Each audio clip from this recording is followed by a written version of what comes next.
धाराशिव प्रगतीच्या मार्गावर आहे, परंतु 30 वर्षांपूर्वी लातूरमध्ये झालेल्या भयानक भूकंपामुळे त्याचाही मोठा फटका बसला होता। पण यात आणखी एक व्यक्ती मात्र प्रशासनाच्या धबडग्यात प्रसिद्धीच्या झोतातून विसरून गेली। ती व्यक्ती म्हणजे प्रवीण सिंह परदेशी। इतक्या मोठ्या संकटानंतर त्यांनीच किल्लारीची 52 गावं पुन्हा उभा करून दाखवली। परदेशी हे त्यावेळी लातूर जिल्ह्याचे जिल्हाधिकारी होते। किल्लारीचा भूकंप झाला तेव्हा प्रवीण सिंह परदेशी हे पहाटचेच केव्हा तरी किल्लारीत पोहोचले होते। आणि विशेष म्हणजे शरद पवारांना सुद्धा त्यांनीच प्रशासक या नात्याने भल्या पहाटे फोन करून कळवलं सुद्धा होतं।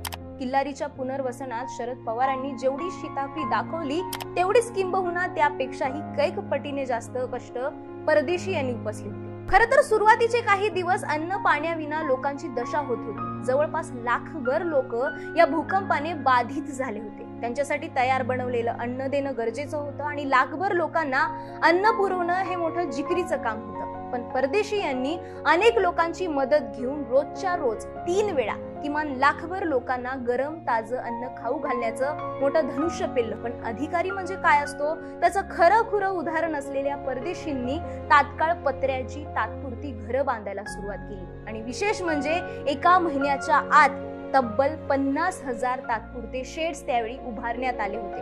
हा विक्रम म्हणजे जागतिक पातळीवरलं एकमेव उदाहरण होतं। देशात कुठलेही प्रोजेक्ट राबवले गेले तर त्यावरती भ्रष्टाचाराचे असंख्य आरोप होत असतात, पण किल्लारी पुनर्वसन हे एकमेव असं व्यवस्थापन होतं त्यावर आजपर्यंत एकही भ्रष्टाचाराचा आरोप झालेला नाही। आधी स्थिर रस्त्यात एक बैलगाडीमध्ये तुमचा माणूस झोपलाय हे मला दिसलं। मला असं वाटलं याचं घरदार गेलेलं दिसतंय आणि त्यामुळे हा झोपला इथं। मी गेलो तर गाडी थांबवली आणि त्या झोपलेल्या माणसाला उठवलं तर माझ्या लक्षात आलं तो दुसरा तुमचा कुणी नव्हता, तुमचा कलेक्टर होता। दिवसभर कष्ट केले आणि शेवटी थकून रस्त्याच्या एका बैलगाडीमध्ये रात्रीचे 2 ते 3 तासाची विश्रांती ही घेण्याच्यासाठी त्यांनी त्या ठिकाणी अंग टाकले होते। महाराष्ट्राचं वैशिष्ट्य हे आहे।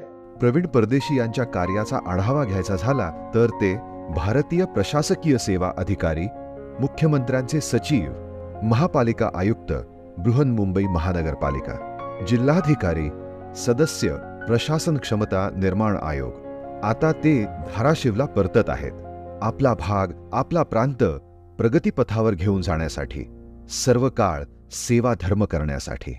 ध्येय एकच, विकसित भारत, उन्नत धाराशिव।